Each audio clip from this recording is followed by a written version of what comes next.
Hi, I'm Mia Pearlman, Vice President of the LPA and Managing Director of Affinity Property Group. I'm here with my guests today, Sean Cannon from Panorama, Sales Director, Sean Woolley, Managing Director of Cloud9, and Peter Frank from Frank de la Fuente, Abogado Law Firm. Thank you so much, guys, for coming to join us today. A pleasure, Mia. Thank you. We're here today to talk about the epicenter, which is Marbella, the powerhouse of the Mediterranean right now, with luxury properties and high net worth individuals coming in force to our coastline and really snapping up property, I would say. However, I'd really like to see your take on things and how you feel the market's going and what we've got to look forward to, what your experiences are from the previous year. So if I start with you, Sean, tell me, what's your typical buyer right now? Typical buyer, really, it's difficult to pin it down to that. We have quite a range of nationalities purchasing with us at the moment. And yeah, obviously the English, the British are still very strong, probably accounting for 20% of our sales, followed by the Dutch and the Swedish. And then behind that, you probably have the likes of Belgium, Germany, and France. So all looking for a deal, which is quite difficult to find at the moment because the market is moving at such a pace. But yeah, a widespread of clientele. At the moment, I think in the last 3 years, we've sold to 45 different nationalities on our own office. So a wealth, an extreme variety of clients, and always a pleasure to deal with whichever nationality appears at our doorstep. Are they younger than they have been in the previous years? Absolutely, yeah. We would say that in the past, when I first started here, maybe 15, 20 years ago, there was definitely an older clientele that was coming here to purchase.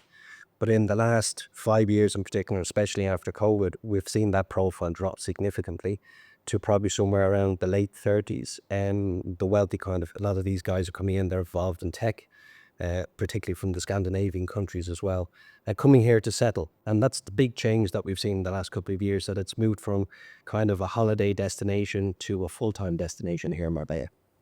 Yeah, I've seen that as well a little bit. And I always am intrigued to find out what they do for a living. Yeah, me too. Because they are very young. We've heard this, are they Bitcoin millionaires? Are they AI? Are they this? But what do you find in that category? Yeah, a lot of them have to be actually involved in IT. We find a lot of that clientele that are spending at that level, at the high level properties. They tend to be either involved in Bitcoin or again in IT on one side of things as well. So have you had a Bitcoin millionaire that literally made money overnight? Yeah, we have. Yeah, we've had a couple of them actually come in, and we were delighted to receive them. Yeah, I'm sure. I'm sure. And Sean number two, tell us, in your opinion on this coastline, do you think there's any still untapped areas that might be undiscovered? It's still great for investment, a little bit quieter than the rest of the coastline. I think since COVID, and COVID was the big game changer in my opinion, this is where Marbella version 2 really took off. And of course, since COVID, we've seen a glut of foreign buyers, like Sean said, looking to make a move to a better life and a better location. And of course, we're running out of land, and we're running out of options, suitable options at suitable prices. Even, it doesn't matter how much money you have, it's very difficult to find something you want that ticks all those boxes. So what we're finding is that people are heading further from the epicenter because they're having to, because their budgets won't stretch as far as they would like in the I suppose the established areas. So we're finding people heading for the hills, or just having to go to the extremes. That's not the right word. Extent of the area that we're talking about for the Costa del Sol. So maybe down towards Soto Grande, where there's still, I think, pockets of value, and maybe a little bit further towards the other way, like Fuencarola, Benalmádena. I mean, the success of the Higueron projects has been incredible. You know, now a 2-bed apartment in Higueron West, like 600,000, 700,000 euros, whereas probably 4 or 5 years ago, you could have bought a villa for that in a similar area. So I think we're seeing the demand having to go to different areas just to find those pockets. And I think anything up in the hills, and I would say that, you may think, because obviously we have a base in Montemayor. But what we've found is that since COVID particularly, people are looking for peace, privacy, security, and views. And it's very hard to find all those things. I think people now, they want to bring their families over, so they want it to be safe. So the gated communities are becoming more more popular.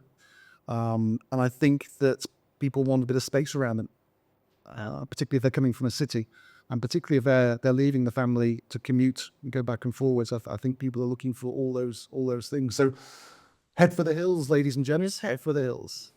So would you say that more people are buying villas over apartments and townhouses? Is that ratio changing? Yeah, we've noticed that. I think because again, I think people want their own space. I think for a holiday home, it's a different argument, isn't it? You want something that's going to be far more lockable and leavable. So we have a lot of clients who come here for a holiday home. They think they want a villa, but by the end of it, they bought a luxury apartment instead, because of the benefits of communal living and the fact that it is a safe and easy investment to manage. But when they're coming here and living here, 24/7, 12 months of the year, again, it's a different argument entirely. And a lot of people want their own space, particularly if they've got young kids, they want their own pool, garden, or pets, or whatever. So, yeah. I mean, I find that a lot of people, because they're having children a lot later, our market 10 years ago used to be the average 50-year-old that was retiring. Now the average 50-year-old's on their second child, with a newborn in hand. It's a really different environment now. It's true. And I think, a lot of marriages aren't lasting, so they're onto the second or third marriage, which is great. And I think I'm not talking personally, I think that, again, we've had clients like that recently who are in their 40s and 50s, becoming parents for the first time. And they're looking for a bit of everything. Stability, lifestyle, luxury. Yeah, we've got it all on this coastline, that's for sure. And Peter, tell me, you deal with more transactions than all of us put together, I'm sure. So you get the real idea of the clientele and how difficult, easy, open they are to this process. I mean, by the time you get the client, they've obviously made a decision on things. But do you find that you're doing more apartment transactions, villa transactions? What nationalities are they? I can agree with what we see in the office right now. And I think that's the last 1.5, 2 years is a widespread of nationalities. I can't pinpoint down, one country really. And we were working a lot with the Swedish market, I would say 3-4 years ago. That has changed. We have, and that's the fun and interesting part of the job, of course, is that you get the chance to meet people from all over the world, basically. And that is a big change. So the other day I was talking to a Slovakian gentleman. The day before that, I was in conversations with a Swedish couple, and they were talking to me about schools, relocating their businesses. And so I think that the conversations that we have now with clients are much different than 4 or 5, 10 years ago, even more, right? So now they want to know how the life is here to live here, and how also they can integrate work-wise.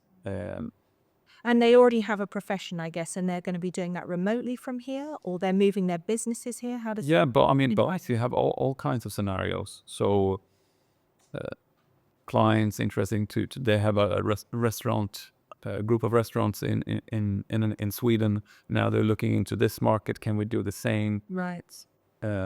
Here, and they have also now examples to follow.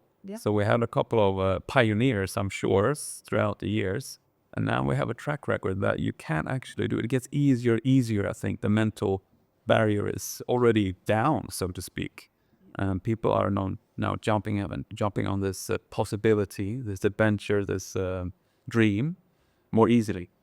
And do you find that they obviously come to you for tax advice as well? And if they're moving their businesses over here, obviously that's a big part of the equation. Do you have the benefits? Can you tell us the benefits versus the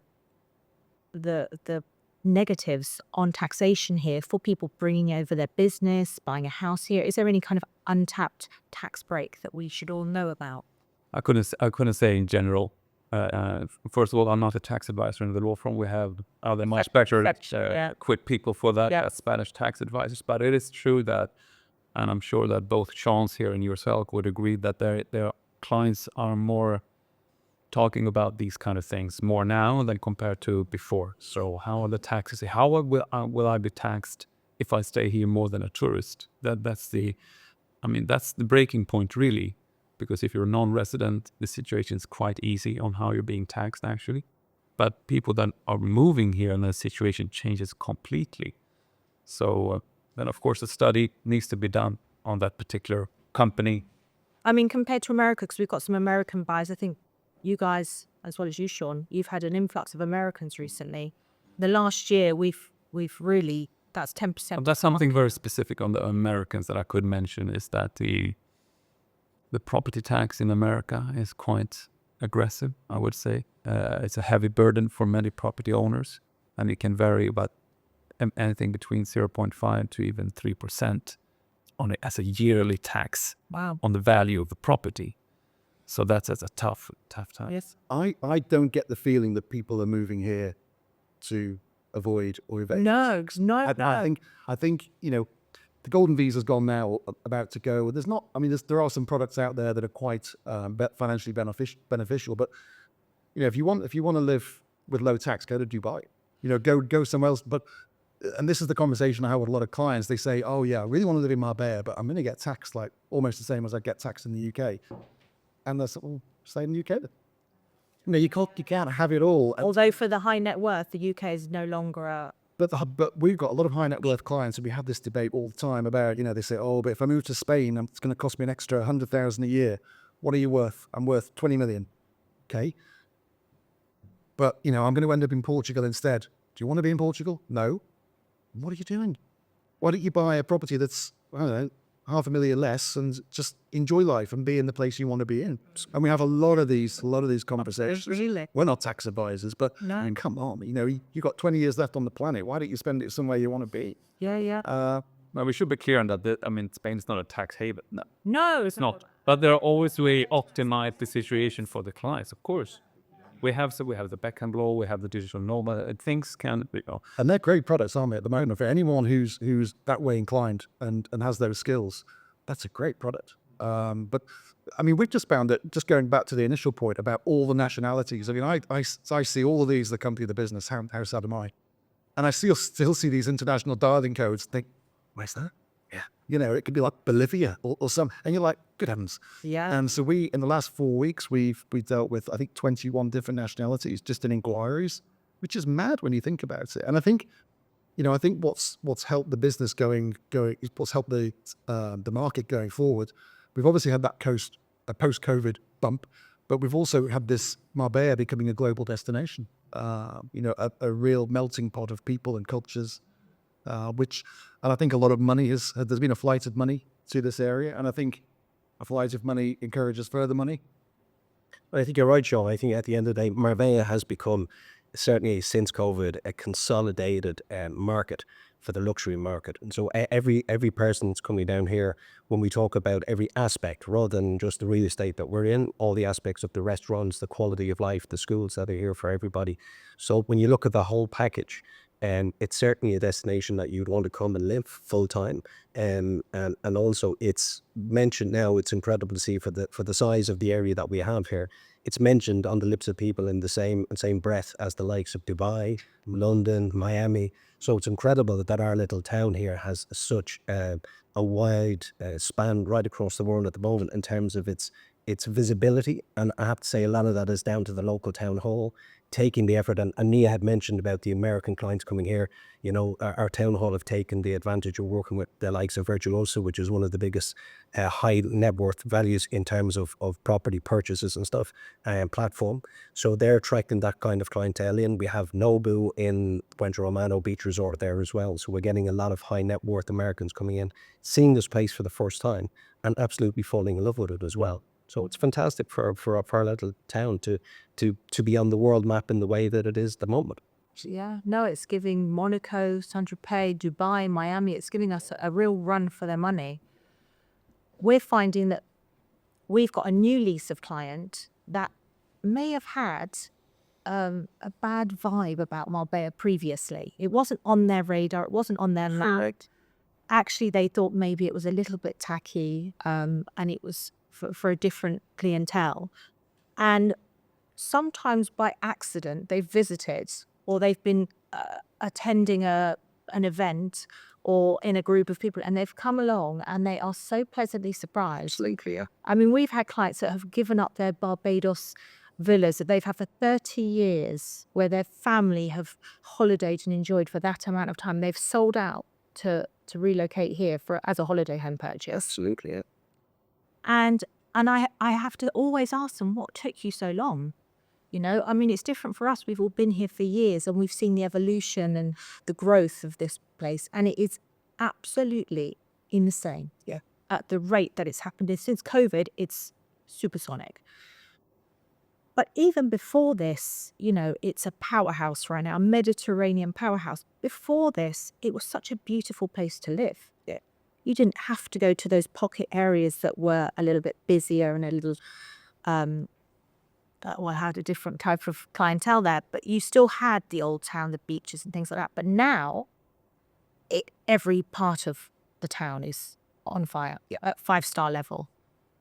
Yeah, it's taken on a whole new dimension, and I think this the article that the FT did last couple of days was very interesting because they called it Marbella version 2. Oh, did they? Yeah, and I think that's happened since COVID, because we've had this fly through money, and a lot of people now, like you say, are recognizing it as a destination and a place they want to live rather than holiday. Yeah, and that's going to change our jobs and our businesses. You know, because you know, like you said at the start, we've had a lot of people in the last year or so looking to make that move.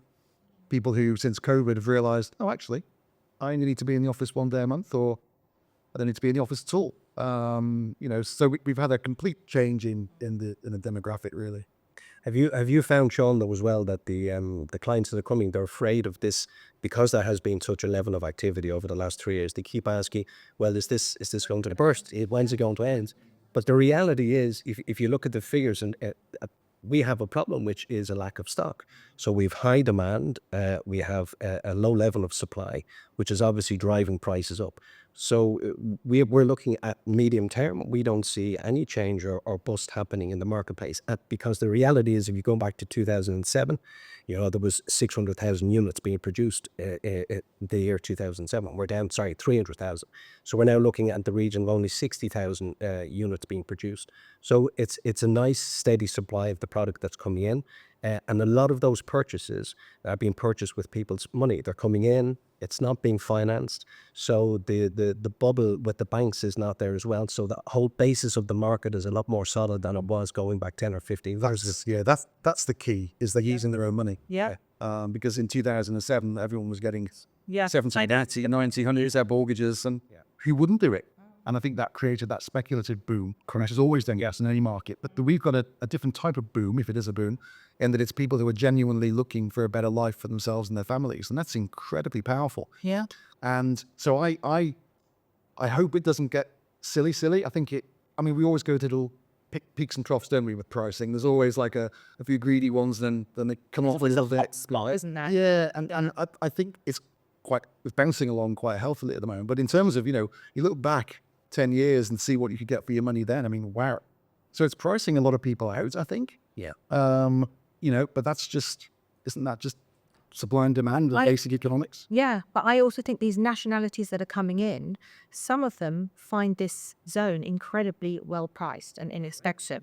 Yeah. So there is a shock factor, but on the other end of the scale, because you show them a villa for 2 or 3 million, which is quite frankly entry level in Marbella, and they think that it's too cheap. Yeah.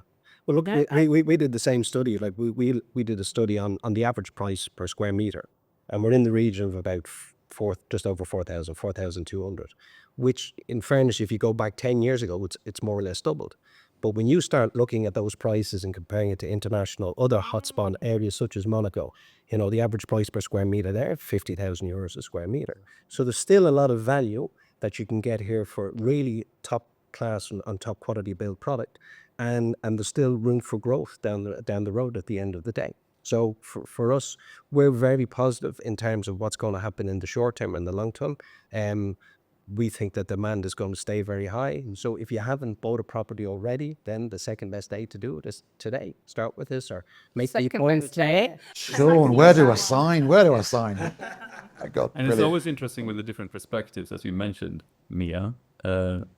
Clientele that comes over here and they find certain price is actually cheap. But there's another interesting perspective also, is that at least American clients that I talk to, they talk to me about, we always had a dream to move to Europe. But where in Europe, they weren't too sure. So Europe for Americans, or maybe also from certain Asian countries, is a big place. But they are interested in Europe, but they don't really know where to land their future. Italy, France, Spain, somewhere in Spain perhaps.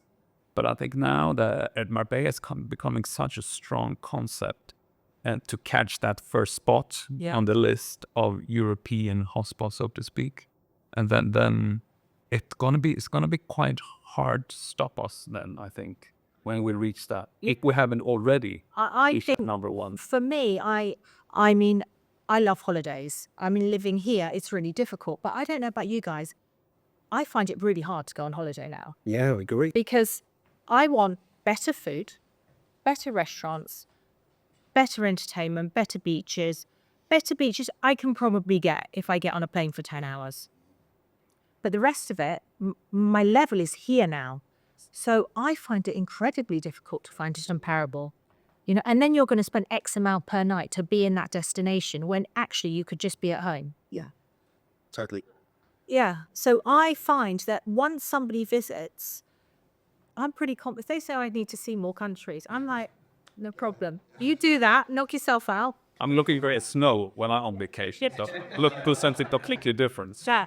But it's such a quietly confident moment that as a real estate agent you can have, because when you do that tick box, and I talk about it all the time, I'm so repetitive about it, but I'm so passionate about it because whenever we take a client out, the first thing we would say to them is, doesn't matter how much money you've got, you are not going to tick every box. So do we all agree on that point? Let's go. Compromise.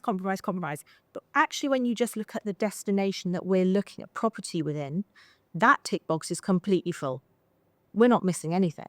Yep. So for me, I think we're in a great position. My interest is where you guys think the market will be in 5 years from now. Sure, I'm joining. I think just to touch on the American market again, because that's our second biggest group of buyers from last year. And if you lump the Americans and the Canadians together, they'd hate it. But that's a really significant area for us. And I think the feedback we get from North Americans is that they don't particularly like the politics back at home. I'm not going to get into politics. And they are sick and tired of taking their kids to a school with an armed guard outside. Yeah, as they don't feel it's a safe place to bring up their families. They come here, they can't believe it. They can't believe how important the family structure is. How you can have kids walking along the promenade and playing with their mates, and there's kind of no one supervising it because it's trusted that they're safe. So that's a huge benefit. And the Americans always were generally drawn to cities, weren't they? Like Barcelona, Madrid. And now they're finding Marbella, and we compare it, or we say it's the California of Europe. And a lot of people identify with that. A lot of people who know California will come here and go, actually, yeah, it feels the same. But it's in Europe. And of course, the Americans come here and they have Rome and Milan and Paris and London within 2.5 hours. And they're like, wow, all the culture in the world that we maybe haven't got back at home. So it's a massive area. And I think that's going to continue. That's at the moment, the Americans are second for us, only behind the Brits. Right. And the Brits, you would have thought, would have come down a little bit in terms of demand because of particularly the golden visa and things like that, and not being part of the EU anymore. But there's still this appetite, isn't it? Whatever you throw at them, they are like, it's like I'm a Celebrity on that last stretch where they're going up that this. And it is like that because okay, I still want to buy in Spain. I still want to buy in Spain because it's got so many attractive qualities, and it's really, really easy for a Brit to navigate living a life here. Also, I think Eastern Europe, that's been a big growth area this year. Yeah. Has to notice that, obviously with the war in Ukraine, neighboring countries maybe getting a little bit nervous, looking for a safe haven for either their money or their families. I think there's been a glutted demand from those areas. That's for that you find is always like when one market's slightly down, there's another one that comes up. Yeah, that's huge. But listen, I think the other big thing we have to mention as well is, people are talking about prices and demand, lack of supply. It gives the impression that the pricing might go out of control in the medium term. But the reality is we have the new general plan being released. There's another 13 million square meters of land being released.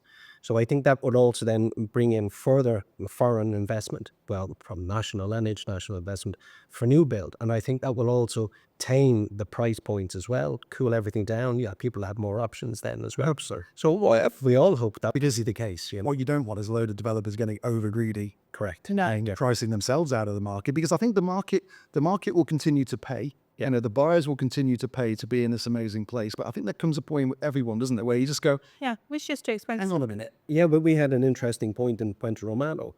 If we looked at Puente Romano going back 2 years ago, we only had 2 or 3 units that were available and screaming for stock. And what happened is that then some people come in, they bought all the units, they're refurbished, but they're putting them out at price points that even the wealthiest people in Europe are looking at it and going, hang on a second, this is even a little bit too, yeah. So we're seeing now that there's probably in the region of about 18 or 19 units sitting on the marketplace there and have done for quite some time. So we're seeing that exact fact. There's a point that anyone is going to reach where they won't pay over the odds for them. And in that area, we're seeing it first because we saw the fastest price growth in that area. And now they're topping off at that level. So which is a good sign because it shows there's a bit of reality in the market. And now we're starting to see some of those prices, units that were overpriced, starting to come down to a reasonable level again. Do you think we as agents have a responsibility to be tougher with our listing strategy and pricing? Because obviously it's very easy to go into a listing and ask the vendor what they want, and they say, I want 2 million, and the house is worth 1.5. Yeah. Do you take on the listing at 2? What we do, Sean, because at the end of the day, it's their asset, and they're giving you the opportunity to sell their home. But I think if you go and have that initial listings meeting with them, we will always show them the records of what's actually being sold. We will sit down and we'll say, okay, so these are real market prices that have been achieved. Yeah, your neighbour has the house up at 2.5 million, but let's see how long he's on the market. So you sit down, I always feel there's a compromise to be reached with these people. So if you sit down and you say that to them, listen, you want to have a slightly speculative price, we would only take it on so long as there's agreement that we'll try it initially, a period of 2, maybe 3 months.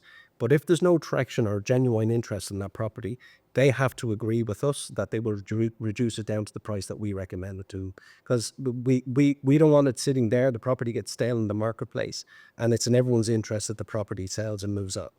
And then you start seeing discounts, don't you? And then everyone thinks, it's the best market. There's inflated properties out there. There really is. And I think a lot of agents have driven that. I mean, I could name 2 now, but I'm not going to, who's basically, I'm sure they just pick a number out of a hat and go, yeah, let's call it 10 million. And I also think that the investors that are behind that are excited about the market. There's lots of people in the investment sector that want to be the new high price point of the development and break a record. And that's happening, for a development in La Quinta. Called El Rojo Alto. This is a sleepy little villa development that's really just frequented by very old, calm retirees. Yeah. Okay, switch that because COVID's happened. Half of them are under construction. They're going back on the market at absolutely incredible price points with incredible qualities. And they're selling. They are selling. But again, it's a gated community. So I wonder if that's got a lot to answer for, because a gated community is quite rare within the Marbella area. Yeah. It's interesting. So it is. Because I think we have a part to play. I mean, I look at the price changes that come through off all our different portals that we use and shared databases. And the stuff that I've thought, that's a bit pricey.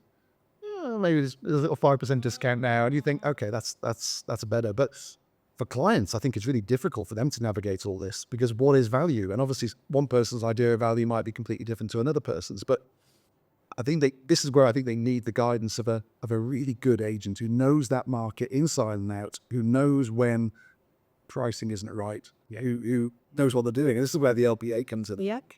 Yeah, you've got to have some regulation. I mean, for me, I find that when you're going to list a property, there's 2 main questions. Do you want to sell or do you need to sell? Because which category are you in?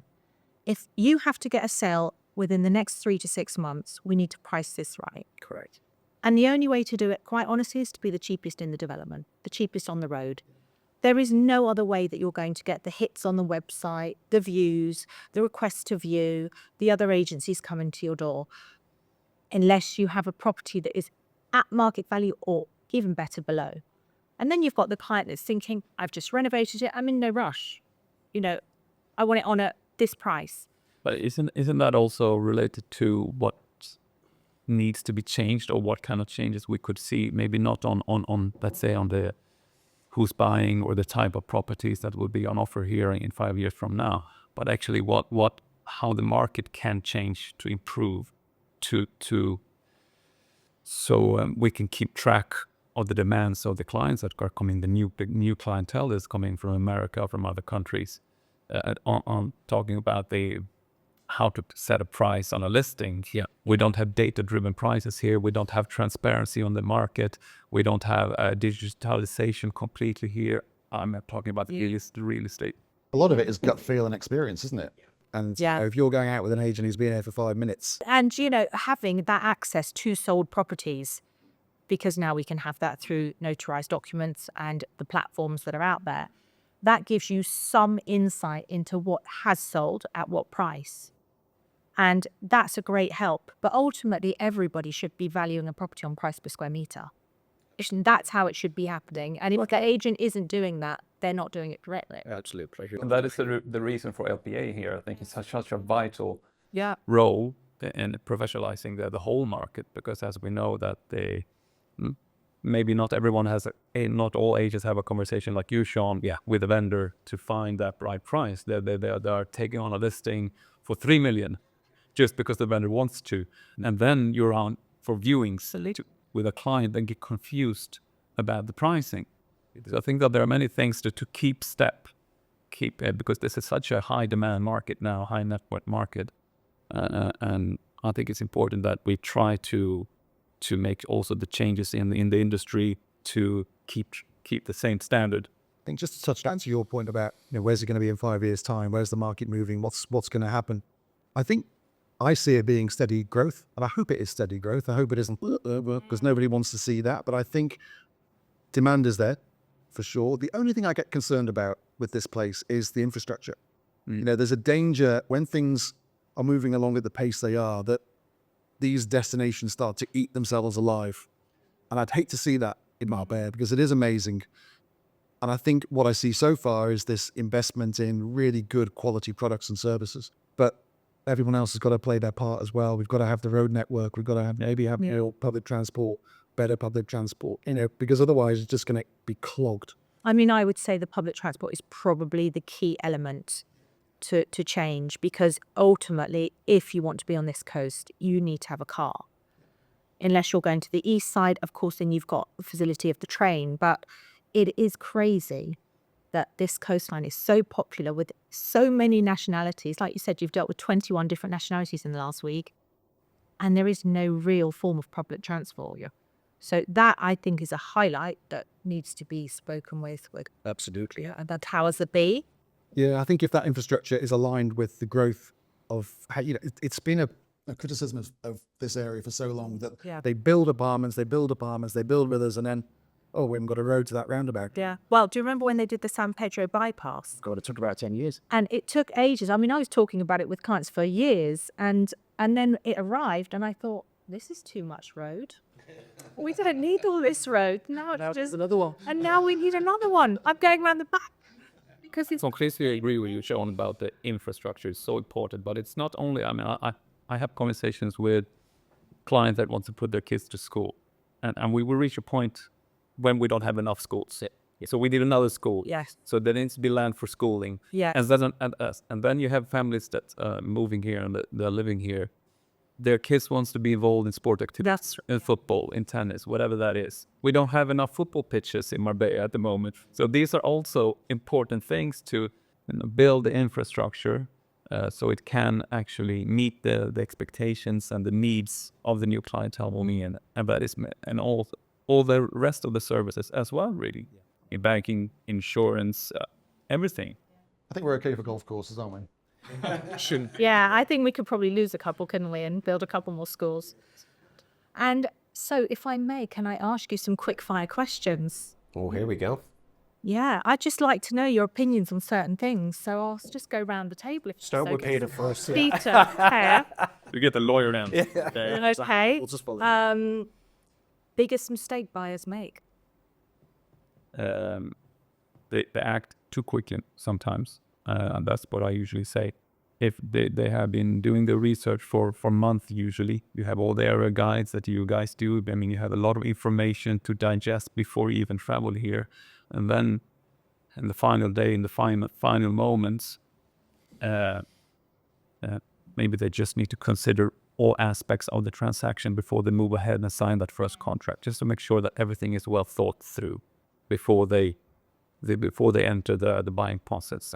And we can see that sometimes we had to fix a few things, but maybe not everyone thought through. Yeah. That's my point. Thank you so much. One thing that Marbella has that no other destination I has. thought I was going to get the same question. No, that would be too no. easy. He's out taking your feature. Go on, it's quick. One thing. Do you know what? I think it's cosmopolitan.